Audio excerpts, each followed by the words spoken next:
박수 올리겠습니다.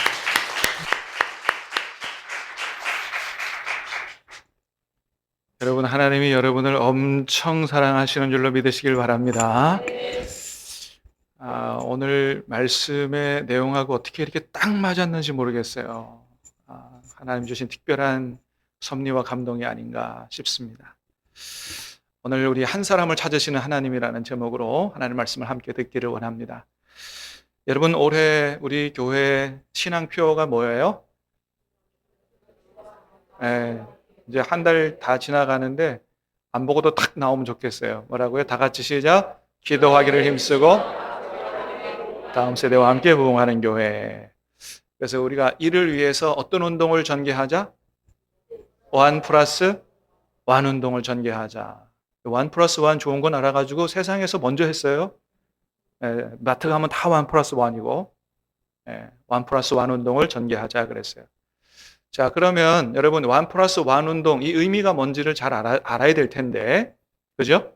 자, 1+1 운동에 어떤 의미가 있다고요? 첫 번째는 성도 한 사람 건면해서 예배하는 자리, 기도하는 자리, 복된 자리에 혼자 오지 말고 같이 오자. 그래서 형제들도 같이 복을 받고 은혜 받게 하자. 두 번째는 뭐라고요? 밖에 있는 세상에서 방황하는 예비신자들, 불신자들 작정하고 사랑으로 섬기고 전도해서 꼭 영혼이 살게 하고 구원받게 하고 하나님 앞에 기쁨이 되자 하는 이 의미가 1+1 운동의 의미다라고 하는 거예요. 여러분, 그렇습니다. 우리가 지금 하고자 하는 이 1+1 운동이 정말 하나님이 기뻐하시는 운동이 되고 하나님께서 역사하시고 복을 주시는 운동이 되려면 이 의미와 목적을 잘 알아야 됩니다. 뭐든지 결과도 중요하지만 하나님은 그 결과보다도 뭘 더 중요하게 여기신다고요? 어떤 목적으로 하느냐, 그 동기가 바르냐, 그게 중요하다는 거예요. 그래서 우리가 이 1+1 운동을 하고자 하는 거는 단순히 연말에 가서 우리 교회 성도들의 숫자를 2배로 불려보자 하는 그런 취지가 아니다라고 하는 것을 우리 마음을 같이 했으면 좋겠습니다. 물론 하나님의 은혜와 성령의 역사 가운데 우리가 이 운동을 진행해서 연말에 가서 정말로 성도들의 숫자도 2배가 되면 좋겠어요. 그러나 그거는 결과로 따라오는 거지, 그 자체가 숫자가 2배가 되고 우리 교회가 100가 되고 하는 것이 이 운동의 궁극적인 목적은 아니다라는 것을 우리가 하나님 앞에서 바로 고백을 하면서 이 운동을 진행하자라고 하는 겁니다. 숫자적인 결과는 나중에 따라오는 것이다. 어떤 의미와 목적으로 이것을 하고자 하는지를 우리가 바른 마음을 가지고 하나님 앞에서 하자. 여러분, 우리가 잘 아는 것처럼 하나님은 사람을 숫자로 대하지 않는 분이신 줄로 믿습니다. 하나님은 우리를 숫자로 대하지 않으신다는 거예요. 여러분, 세상은 숫자를 굉장히 중요하게 여기죠. 거의 모든 것들을 뭘로 평가해요? 숫자를 가지고 평가합니다. 얼마나 많이 모였느냐, 그죠? 얼마나 많이 했느냐, 또 얼마나 많이 받느냐, 이걸 가지고 사람을 평가해요. 그 사람의 능력을 평가하고. 그래서 세상 사람들은 교회도 그렇게 평가합니다. 얼마나 사람이 많이 모이냐, 건물이 크냐, 이런 걸로 평가를 하죠. 그런데 주님은 그러지 않으신다. 주님은 그러지 않으신다는 거예요. 절대로 하나님은 사람을 숫자로 보지 않으신다. 하나님은 한 사람 한 사람, 저와 여러분 한 사람 한 사람에게 지극한 관심과 마음을 가지고 계신 줄로 믿으시기를 바랍니다. 이것이 오늘 주님께서 말씀하신 오늘 성경 본문이 잘 보여주는 거예요. 여러분, 오늘 본문의 내용은 우리가 잘 알듯이 주님이 친히 말씀하신 그런 내용이고, 잃은 양의 비유죠. 잃은 양의 비유. 자, 여러분 1절 2절을 한번 같이 먼저 읽어보겠습니다. 시작. 모든 세리와 죄인들이 말씀을 들으러 가까이 나오니 바리새인과 서기관들이 수군거려 이르되 이 사람이 죄인을 영접하고 음식을 같이 먹는다 하더라. 자, 2000년 전에 예수님 땅에 계실 때 예수님께서 가는 곳마다 하나님 말씀을 전하셨는데, 자, 오늘 본문에 보니까 누가 말씀을 들으려고 가까이 나왔다고요?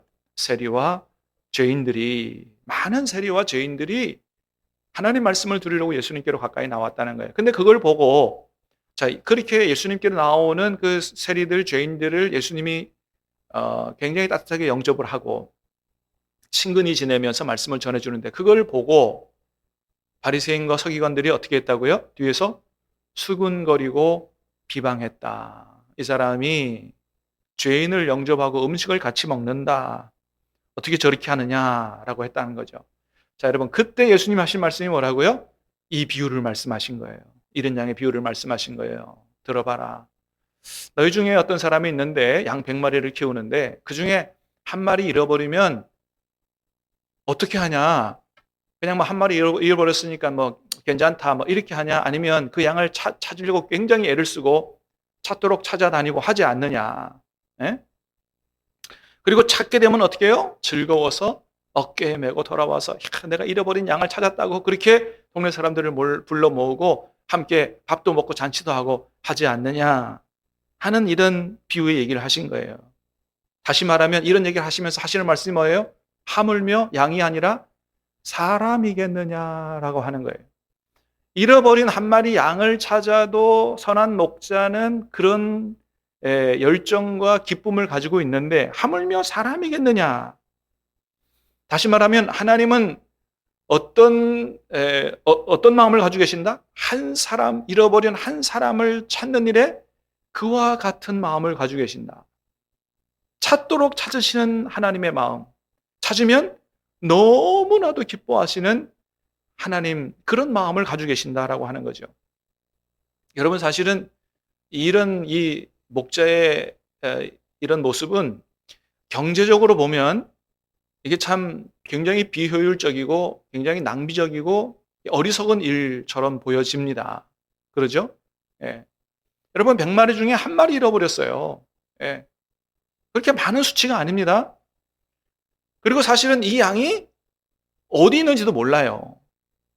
그러면 보통은 뭐 찾아본다고 해도 동네 한 바퀴 정도 이렇게 돌고 아이고 뭐 없네 그럴 수도 있는데 여러분 이 목자는 어떻게 했다고요?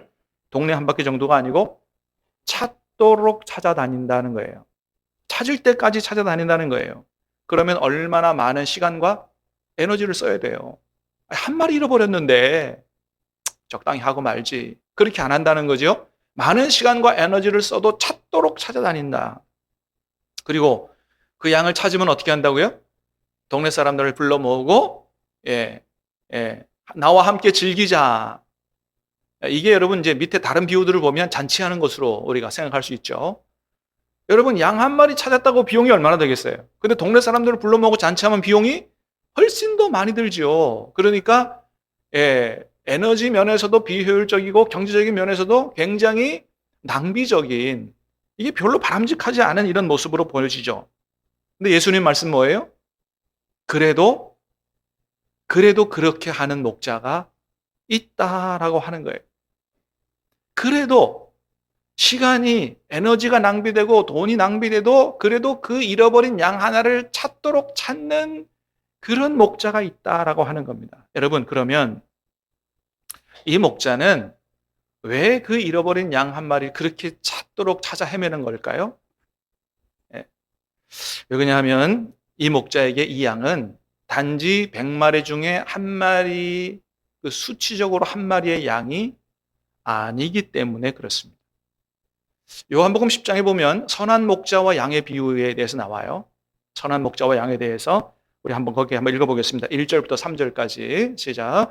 내가 진실로 진실로 너희에게 이르노니 문을 통하여 양의 우리에 들어가지 아니하고 다른 데로 넘어가는 자는 절도며 강도요 문으로 들어가는 이는 양의 목자라 문지기는 그를 위하여 문을 열고 양은 그의 음성을 듣나니 각각 불러 인도하여 내느니라. 아멘.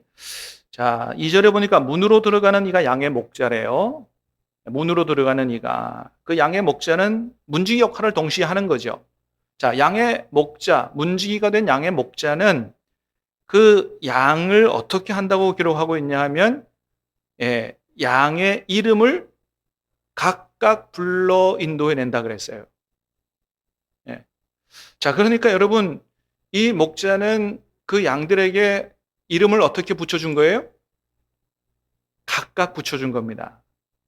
여러분 실제로 이 목자들이 당시에 자기가 기르는 양에게 이름을 하나씩 다 붙여준대요. 예, 이름을. 보통 한 가정에서 한 20마리, 많게는 한 100마리, 아주 대규모가 아닌 경우에는 그 정도 기르는데 양들에게 다 이름을 붙여준다는 거예요. 그리고 이름으로 부른다는 거죠. 여러분 예수님 하신 말씀이에요. 그 목자가, 그 문지기가 양들을 어떻게 불러요? 각각 그 이름으로 부른다는 거예요. 그러니까 이름을 지어줬다는 얘기는 뭐예요? 단순히 한 마리가 아니라는 거예요. 내가 너를 사랑한다, 특별히 생각한다. 그렇게 이름을 지어주고 사랑으로 기르는 그런 존재라는 겁니다. 이 양들이 목자에게는. 네, 그렇습니다. 여러분 사실 우리도 그러잖아요. 집에서 그 반려견, 반려묘, 개나 고양이 기를 때 그냥 길러요? 아니죠. 다 이름을 지어주잖아요. 이름 안 지어준 사람이 있습니까? 예, 저희도 그 고양이를 옛날 애들 때문에 2마리 키우고 있는데, 한 마리는 옛날에 제 자동차, 제 차 밑에서 애미가 버리고 간 그런 새끼 고양이였어요. 하도 울어 나가 보니까 그렇게 어미가 버리고 갔더라고. 애가 좀 비실비실해가지고. 그 애를 주워와가지고 씻고 닦고 해서 키운 거거든요. 지금은 이제 이만해졌는데. 그래도 걔한테도 이름을 지어줬어요. 이름을. 집에서 키우는 그 강아지한테도 이름을 우리가 다 지어주잖아요? 그렇습니다. 그리고 어떻게 해요? 먹을 때가 되면 먹을 거 주고, 쓰다못해도 뭐 주고, 뭐, 어떤 사람은 추울까봐 또 옷까지 입혀가지고 막 그렇게 기르잖아요? 그러니까 이름을 지어줬다는 얘기는 또 그렇게 기르다는 게 사랑으로 기르다는 거거든요. 그렇습니다. 근데 만일 우리가 그렇게 기른 개나 고양이가 집을 뛰쳐나가가지고 길을 잃어버렸어요. 그럼 어떻게 합니까? 그거 찾으려고 막 돌아다니는 거죠. 예. 가끔 저희 고양이도 막 뛰어나가는데 우리 애들이 막 사색이 되더라고요. 고양이 뛰쳐나갔다는 거예요. 네. 그러니까 그냥 동네 고양이하고 다른 존재죠. 예. 집에서 이름을 붙여주고 사랑으로 기른 존재는 비록 짐승이라고 해도 다른 것입니다. 여러분 그렇습니다. 그래서 어떤 경우에는 뭐 자기 그 개 잃어버렸다고 막 현수막도 붙이고 또 뭐 전단지도 나눠주고 뭐 찾으면 배상한다 그런가요? 그러고 그러잖아요. 예, 그렇게 합니다. 실제로 미국에서 있었던 일이에요. 예, 미국에서 있었던 일인데 어떤 이제 남자가 개를 집에서 키웠어요. 근데 이거 개 잃어버린 겁니다. 그래서 개를 찾으려고 막 백방수소문하다가 어떤 사람이 자기 개를 주워서 자기 개처럼 키우고 있다는 얘기가 들린 거예요. 결국은 어떻게 했냐면 법정 소송까지 갔습니다. 예. 서로 자기 개라는 거죠. 그래서 서로가 그냥 옛날에 찍었던 사진까지 들이밀면서 이 개가 내 개라고 막 법정 소송이 붙었어요. 예. 결국은 어떻게 됐느냐? 판사가 문 열고 저 밖에 있는 개 데리고 들어오라 그랬어요. 데리고 들어와서 밑에 내려놔라. 딱 내려놨어요. 내려놓으니까 어떻게 했겠어요? 걔가 자기 주인에게로 쫓아 달려간 겁니다. 달려가서 막 껑충껑충 뛰고 나 안아달라고 막 그렇게 하는 것으로 재판은 끝난 거예요. 누가 보더라도 걔 주인이 누구예요? 다 알게 된 거죠. 예. 그래서 그 재판이 끝났습니다. 자기 개를 찾은 그 주인은 그 개를 끌어안고 얼마나 뜨거운 눈물을 흘리는지, 그러면서 자막으로 그렇게 탁 이렇게 올라오면서 끝났어요. 사랑의 관계는 거짓말하지 않는다. 네, 그런 문구가 올라왔어요. 그렇습니다. 여러분, 이 주인에게 그 강아지는 한 마리의 짐승이 아닌 거죠. 따뜻한 사랑으로 맺어진 아주 특별한 관계였던 것입니다. 그러니까 다른 강아지로는 대체가 불가능한 그런 존재였다는 것입니다. 여러분, 오늘 본문의 목자에게도 이 양이 바로 그런 양이라는 거예요. 이름을 붙여주고 특별한 사랑으로 기른 양이라는 거죠. 그래서 4절에서 이렇게 기록합니다. 4절에서 같이 볼까요? 시작. 너희 중에 어떤 사람이 양 100마리가 있는데 그 중에 한 마리를 잃으면 99마리를 들에 두고 그 잃은 것을 찾아내기까지 찾아다니지 아니하겠느냐. 자, 표현을 어떻게 했어요? 그 잃은 것이라 그랬어요. 그래서 영어 성경에 보면 the lost sheep이라 그랬어요. 그냥 양이 그냥 sheep이 아니에요. 뭐예요? the lost sheep. 그냥 이 더자가 붙으면 바로 그 양, 잃어버린 그 양, 그 특정한 양이라는 것입니다. 이 목자가 찾아다닌 양은 그냥 많은 양 중에 한 양이 아니에요. 뭐라고요? 잃어버린 내가 사랑으로 기른 그 양이라고 하는 거예요. 그러니까 이 목자는 그 잃어버린 양을 단순히 100마리 중에 한 마리로 본 게 아니에요. 어떻게 길렀는데, 내가 어떻게 사랑을 줬는데, 내가 이거 잃어버릴 수 없다. 그렇기 때문에 자꾸 찾아다닌 겁니다. 다른 양으로는 대체할 수 없는 주인이 사랑하는 바로 그 양이었기 때문이죠. 여러분, 예수님이 이런 비유를 왜 얘기하시는 거예요? 이게 바로 하나님이 사람을 이렇게 생각하신다는 거예요. 우리 한 사람 한 사람을, 우리만 아니고 저 세상에 있는 사람들도 많은 80억 인구 가운데 하나가 아니고 뭐예요?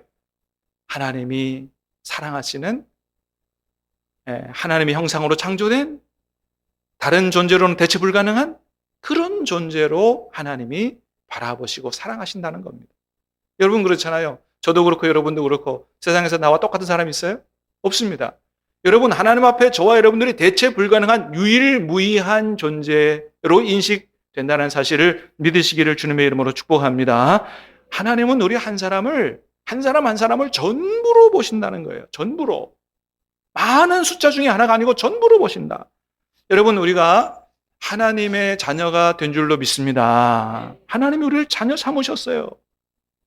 여러분, 하나님이 우리를 자녀 삼으셨기 때문에 너무나도 분명한 게 뭐냐 하면 단지 한 명이 아니고 목숨까지 주어도 아깝지 않을 만큼 소중한 존재다 라고 하는 것이죠. 여러분, 우리가 우리 자녀들이 그렇잖아요. 자녀들이 많아도 아들이 둘이 있으니까 하나 잃어버려도 괜찮아. 그런 사람은 아무도 없는 거예요. 첫째 아들은 첫째 아들이고 둘째 아들은 둘째 아들이고 그 아이 하나가 부모에게는 전부고 우주고 나의 생명과 같은 거지. 둘 있으니까 하나 없어져도 된다고 하는 이런 숫자적인 개념으로 생각하는 부모는 하나도 없다고 하는 것입니다. 여러분, 우리 모두가 하나님 앞에 어떻게 해요? 그런 존재다. 여러분, 하나님이 여러분을 엄청 사랑하시는 줄로 믿으시길 바랍니다. 얼마나 내가 하나님 앞에 귀하게 여겨지는 존재인지, 여러분, 세상은 다 뭐 숫자 보고 능력 보고 사람을 판단하고 평가하고 뭐 쓸모 있는 인간 쓸모 없는 인간 그렇게 볼지 모르나 하나님은 우리를 그렇게 보지 않으신다는 거예요. 하나님 나를 엄청 사랑하신다. 하나님 나를 세상의 전부로 보신다 생각하시고 예수님 안에서 여러분 행복과 자유를 누리시기를 주님의 이름으로 축복합니다. 그렇습니다. 그래서 다윗이 우리 인간을 사랑하시는, 인간을 귀하게 여기시는 하나님의 그 사랑, 기가 막힌 사랑을 생각하면서 시편 8편에서 그렇게 노래한 거예요. 한번 보겠습니다. 3절부터 5절까지 시작. 주의 손가락으로 만드신 주의 하늘과 주께서 베풀어 두신 달과 별들을 내가 보오니 사람이 무엇이간데 주께서 그를 생각하시며 인자가 무엇이기에 주께서 그를 돌보시나이까. 그를 하나님보다 조금 못하게 하시고 영화와 존귀로 관을 씌우셨나이다. 아멘. 그러니까 다윗이 곰곰이 생각하니까 기가 막힌 거예요. 아니 도대체 사람이 뭐길래 이렇게 하나님이 사람을 귀하게 여기시냐. 하나님이 만드신 하늘을 생각하면 더 그렇다는 거예요. 여러분, 하늘을 생각해 보세요. 저 광활한 하늘보다 우리 인간이 더 귀해요? 여러분, 하늘에 떠 있는 별이 몇 개예요? 어마어마하게 많잖아요. 천문학자들이 얘기에 의하면 밤에 여러분 날씨 좋은 날 이렇게 시골에 가서 탁 별을 보면 하늘에 별이 쏟아질 것 같죠? 그래서 한눈에 탁 들어오는 별의 개수가 한 몇 개 정도 되냐면 3,000개 정도 됩니다. 3,000개. 남반구, 북반구 다 합치면 한 6,000개 정도 됩니다. 6,000개. 6,000개. 예. 자, 그런데 이런 별이, 우리 지구가 속한 이런 별이 어디 안에 있냐면 은하 안에 있어요. 그래서 우리 지구와 태양계가 속해 있는 은하를 뭐라 그러냐면 우리 은하 그래요. 전혀 모르시는 것처럼 생각하시는데 또 안드로메다 은하, 우리 은하 말고 저 멀리 떨어져 있는 안드로메다 은하도 있고 은하가 있어요. 은하계, 별들이 모여 있는 은하계. 자, 우리 은하 안에 있는 별만 몇 개냐면 1,000억에서 4,000개, 4,000억 개입니다. 1,000억에서 4,000억 개. 은하 하나 안에 들어 있는 별이. 근데 이 우주에는 이런 은하가 몇 개 있다고요? 한 2조 개가 있습니다. 그러니까 이 하나님이 만드신 우주의 그 광활함은 이루 말할 수 없는 거예요.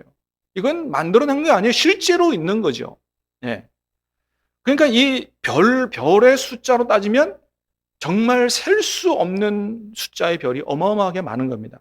근데 그 많은 별들 중에 왜 하필이면 하나님이 지구를 선택하셨냐 이거예요. 그 많은 별들 중에 왜 하필이면 지구냐 이거예요. 그리고 지구 안에 그 수많은 사람들 중에 하필이면 왜 나를 주목하시냐 이거예요. 할렐루야.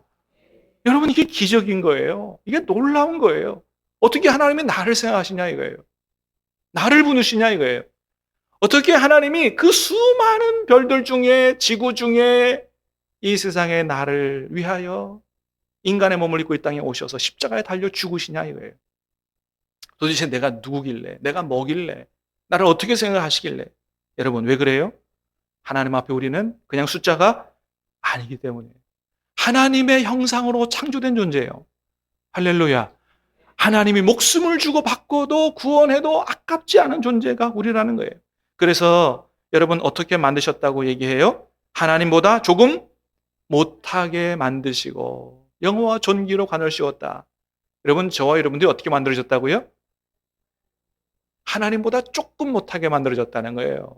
그러니까 얼마나 위대하게 만들어졌는지 모르는 거예요. 영화와 존귀로 관을 씌웠다. 여러분, 우리가 세상에서 어떤 인정을 받고 있냐를 다 떠나서 우리 존재 자체가 하나님보다 조금 못하게 만들어진 영어와 존귀로 관 씌워진 이런 존재다. 그렇기 때문에 6절에서 8절을 보니까 그랬어요. 시작.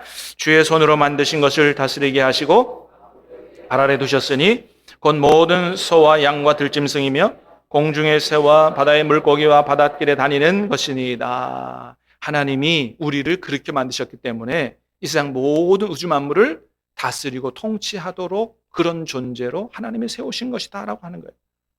여러분, 그러니까 조금만 하나님에 대해서 생각해 봐도 이게 얼마나 놀라운 은혜예요. 기가 막힌 것이죠. 그런데 우리 인간은 이런 하나님의 은혜를 모르고 다 어떻게 생각해요? 우리가 똑똑하고 우리가 잘나서 이렇게 된 거다라고 생각을 하죠.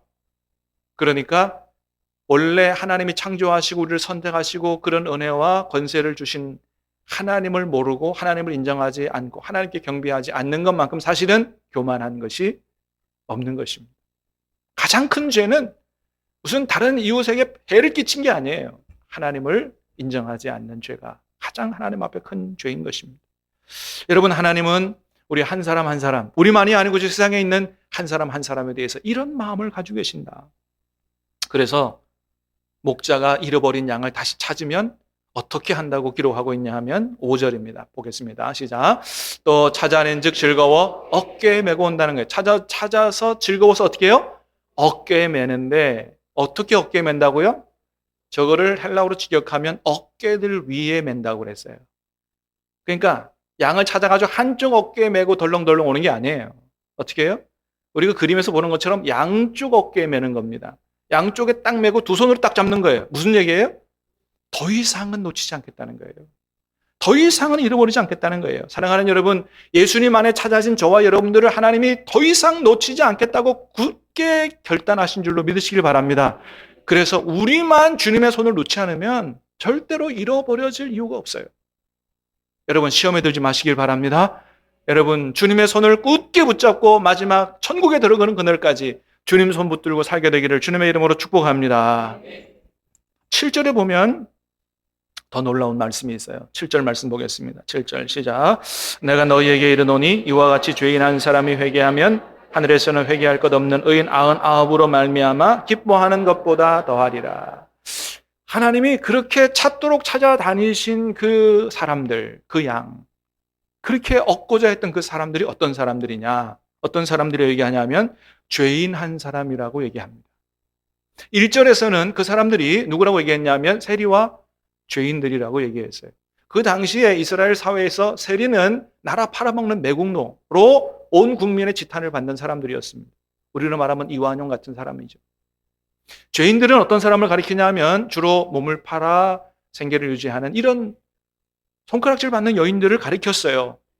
그러니까 어떻게 보면 세상적 기준으로 보면 세상에서 제일 쓸모없는 인간들이라고 생각되는 사람들, 세상에서 번듯하고 잘나가고 인정받고 부러워하고 이런 사람들이 아니라는 거예요. 하나님이 그토록 찾고자 했던 사람들, 그래서 찾으면 기뻐해서 잔치 벌이는 사람들이 세상에서는 가장 소외되고 손가락질 받고 쓸모없다고 생각되는 그런 사람들이라는 거예요. 그런 사람들일지라도 하나님 앞에는 매우 소중한 존재다. 하나님은 그런 사람들까지도 굉장히 소중하게 생각하신다. 그래서 누가복음 14장에 보니까 예수님이 이렇게 말씀하셨어요. 같이 봅니다. 시작.